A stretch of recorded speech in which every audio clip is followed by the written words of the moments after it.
Welcome to Wild, Women in Lending Determined to Make an Impact. I'm your host, Robyn LaVassaur. They say our biggest fear isn't being inadequate. It's being powerful beyond measure. In this podcast, I will share how to break through imaginary ceilings, lean into success, discovering your purpose, and understanding how to create the business and life of your dreams. From failures to triumphs and all the tactics in between, let's jump into the wild arena together. Well, welcome back to Wild. Today, we are going to talk about kind of a funny little subject. I'm actually going to talk to you about opportunities that are obvious if you're observant. What does that mean? I will tell you what, I spent years in lending, and by my first two episodes, if you listen to them, you know that I rode a mortgage roller coaster in sales. And what I realized is that I really lacked intention and observation and ultimately curiosity around how to create and see opportunities and then take advantage of them. I'll give you a weird example. Everybody that walks onto a car lot, one, you're trying to avoid the salesperson most of the time, right? Like, let's say you want to drive in there and maybe take a peek at a couple cars, but you're not really sure if you're going to buy a new car or not. Actually, you are going to buy a new car. It's a matter of when and which one. And so when you drive onto that car lot and you're trying to avoid, or maybe you get out and walk for a second, the moment a salesperson comes over, I bet it's probably a 99% rate of people saying, just looking. And so imagine if every single car salesman that came out and said, hey, can I help you with anything? Nope, just looking. And they said, okay, I'll be inside. Come get me if you find anything. That's literally how sales often works. And so there's two types of people, and I think you have to pause for a second and identify, do I do that in sales? Do I do that? Do I do that right now as a lender? Do I do it as a realtor? Like, what does that look like? And then there might be the other one who says, well, good. I'm glad you're here. What are you looking for? What a difference that makes, right? Just that statement, just that curiosity of, can I ask you a couple more questions? Let's take that into a parallel of lending. I think one of the things that people struggle with in lending that I struggled with horribly was I was not very curious. I was not very observant. And while I've always loved people and I've always loved their story, I've always been focused on giving them the solution that directly they are asking for. And what I mean by that is, hey, I meet new clients. They were referred by an agent. They come in. They want a 30-year fixed mortgage with a monthly payment of $2,500, and they have $50,000 to work with. What do? I literally draw up a scenario with a big smile on my face and do a little chit chat with them and get to know them. But ultimately, I'm so focused on them liking the $2,500, the $50,000 down, and then sending them off to go find a house with an agent. Man, one, I'm lucky that agent referred me. And two, there might have been, I'm not exaggerating here, you guys, probably at a minimum 4 or 5 opportunities just in that conversation with those clients that I could have created that would have opened up doors and windows to other business, to other ways to serve the client, to connections to other people, just in that application. But if I'm so focused on, you said $2,500, you said $50,000 down, you gave me your order, and here is what I'm giving back to you, this beautiful spreadsheet and a pre-approval letter, and that's all I'm doing. We are so guilty of that as lenders, and we think that that's our job. That's not our job. That's our bare minimum work that we do within the job. But the job is really to create opportunities because they're not going to fall in your lap, right? People aren't always going to need you. And I think that I know that my own ego has gotten in the way where I believe that people understand that I'm a lender. They understand that not only I'm a lender, but that I lend on residential real estate, but also have referrals and options for commercial real estate, that they understand that I do refinances and purchases, that they understand that I do single family residences, manufactured homes, condos, 2 units, 4 units. Now I can do up to 8 units in house, like all of these things. And I think I'm so special that they would automatically call me and ask me about anything in that repertoire without me staying engaged with them and curious to find their needs. It's not their job to find me for their needs. It's for me to find out what their needs are and then help them get where they need to go. That's what we should be doing every single day. And so there's that piece of the opportunity, and then there's opportunities that land within that. And I don't want to get complicated, but I just want you to think about it. And I'm going to give you an example. I coaching a student the other day, and he said, this is just such a fun one because it just happened.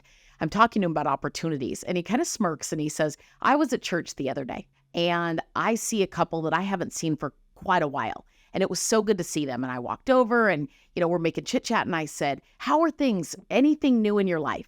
And they gave us the statement that just hurts our heart. We just bought a house. And they're so happy and so excited. And of course, the loan officer immediately starts thinking, what? And he jokingly said, we're in church. I couldn't slap him, but he's thinking, how did you not remember me, right? The loan officer that did your first home loan for you all those years ago. Why didn't you call me? And so as he's thinking all of those things, he loses his curiosity and he doesn't ask those clients anything else. And yes, I used the word clients very intentionally right there. Why?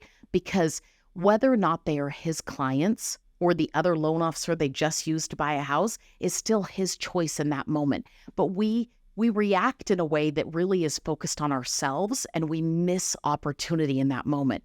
And so I said, how did it end? And he said, I just said, congratulations, good to see you. That was it. And I said, oh man, you've literally missed 4 or 5 opportunities that would have taken you about a 2-minute window. And I'm going to list a few of them just because I think that you can relate to this. You probably have a metaphor situation going on, maybe even right now, or that's happened to you recently where you're like, gosh darn it, that's happened to me. I felt that pain.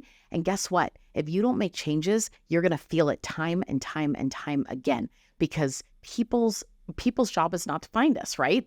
Our job is to, if they're really a client, we're going to maintain relationship with them. Can you imagine if as a client, you always had to track down whoever you wanted to see? That role's a little reversed, right? Like, why would the client be tracking us down? So as he's sitting there talking to this couple, I said, so you just said goodbye? And he said, yeah. And I said, it's a missed opportunity. And he said, I know, I should have kept in better touch. No. That's done. That's in the past. Opportunities are not behind us. Those are lessons. Opportunities are in front of us. What could you have done with those clients in that moment? Gosh, you know what? I have to pause for a second. I am so happy that you bought a home. I'm embarrassed. I was your original lender, and I clearly did not do a good enough job keeping in touch with you. I'm still in lending, and I apologize for that. Out of curiosity, how was your experience? Who did you use for lending? Man, now this guy's a branch manager. So they might have just been over the moon happy with the loan officer. He could reach out to that loan officer and potentially set up a lunch or a coffee and maybe create a relationship where they would eventually come over to his company. He's a branch manager. He might be able to recruit. He might hear from them. They were miserable. He could have asked what type of loan they did, what interest rate they received. I don't know about you guys, but most people that closed on a home loans anytime in 2022 and likely 2023 and part of, for sure all of 2023 and then maybe part of 2024 are likely refinancing in the future. But if you don't even ask the question, you've already given them away to somebody else because all you're thinking about is, why didn't I get the money on that transaction? Now, this man is an incredible loan officer with a huge heart, but there was opportunity and he couldn't see it. He could only see the transaction he missed. That's such a miss when we say that we are about the people, right? When we practice a business that has a go-giver type of approach. And so I said, man, you could ask this, you could ask this. What about who their agent was? How'd they find them? Did they love them? All of those things. What's their 1-year and 5-year vision with their house? It goes on and on and on and on. And you could have reached out to that agent afterwards and done all of these things. And he goes, man, now you're making me more mad, right? Like, it's one thing they didn't use me, but it's another thing that I'm so silly. I didn't think about any of that. And I said, what were you thinking the whole time? That I couldn't believe I didn't stay in touch, and I can't believe they didn't call me. So you turned it around. It is so hard to see what's out there when all you've chosen to see is literally your own eyelids, right? You're only seeing yourself. That's it. It's not about that they just did a loan. That's great. That's a great opportunity. You know what? That might light a fire under him to go call the rest of his past clients and make sure he's keeping in better touch. Thank you for that lesson, clients, right? But if we turn it into making it about us, why someone didn't call, why we didn't get that opportunity, we're literally using our own weaknesses, our own lack of awareness, our own lack of curiosity, our own lack of connection and intention in the business as an excuse for why we don't close more business, why the market is hard, why there's frustration. I hope this is hitting home for you, there are opportunities. I'm going to give you a couple more examples because I love to use just real life examples. You might have a borrower sit down in front of you that says, hey, I've got all my money's coming from just my financial planner, right? Here's the account statements. This is where it's coming from. Well, we know in lending, there's a specific way to get funds into escrow, right? Safely. We know it better than anybody. In fact, we speak the lingo better than anybody. If we were to okay, great. You need to call your financial advisor. This is so small, you guys. And they're like, okay, great. I'll do that. That's on my list. And they go call. Why in the world would we not pause and say, hey, how'd you pick your financial advisor? Do you love them? Awesome. You know what? It's kind of complicated to speak the lingo about how to get those funds to escrow. Why don't we call together? Why don't you introduce me? I'll take over from there. Now, not only are you helping your clients at a higher level, but you have introduced yourself to a financial advisor where you have a mutual client that thinks highly of both of you, and now you have a connection. And that could lead to a relationship where all of a sudden you are working and referring potentially to that financial advisor, and they're referring to you, and you didn't actually have to cold call anybody. You just had to look for an opportunity while you were meeting with a client. But we're thinking, okay, you've got your cash to close, call your financial advisor, do this, do this. You're not thinking, how am I linked in arm in arm with you? How are we connected to where I can help? Like I tell all the people that I coach and myself as a loan officer, I learned hey, right now I'm an octopus, right? How do I make sure that each one of my arms has grabbed an opportunity in every conversation and I walk out with my hands full? Not because I'm being selfish or greedy, but because I want to go serve more people, but because I want to connect, but because I don't want to have to sit and cold call awkwardly people I don't even know that we might not be a good fit with. I want to work with people that are all, what do they say? You can meet anybody in the world through the sum of 5 people that you know. Well, that's not just those 5 people. It's those 5 people who know 5 people who know 5 people who know 5 people. That, my friends, is a gold mine. And so you're probably sitting on loads of opportunity in your database. You're probably sitting on loads of opportunity in your cell phone. You're probably sitting on tons of opportunity in unqualified leads or dead leads that didn't ever do anything. You're sitting on tons of opportunity with every phone call and every interaction you have, whether it be personal or professional, because we are simply not very observant. We're more worried about what we say, how we say it, how quickly we can potentially get out of there, how, where the conversation goes. And we think so much, and this does not make us bad humans, it's just natural, about ourselves, instead of just staying so open and curious about other people and then connecting the dots of, you know what, I could actually help with that. You know what, there's an opportunity. I see one right there. I see one right there. I see one right there.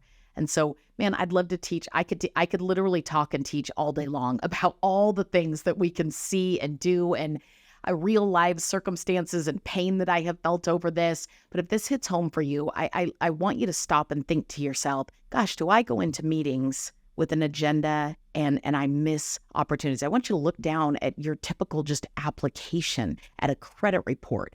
Where are the opportunities? Because if you can teach yourself to get more curious, if you can go into a meeting or a sales call or a cold call or anything more prepared with questions and curiosity and ready to overcome objections, I promise you all these opportunities, they will not only present themselves, but you'll be able to grab them, take them, and then make the most of them and expand on that network that you're already having. And ultimately your income, your cash net worth, your ability to give, and your joy in the business will then expand from there. So I hope you look for the opportunities. Don't stay obtuse to them.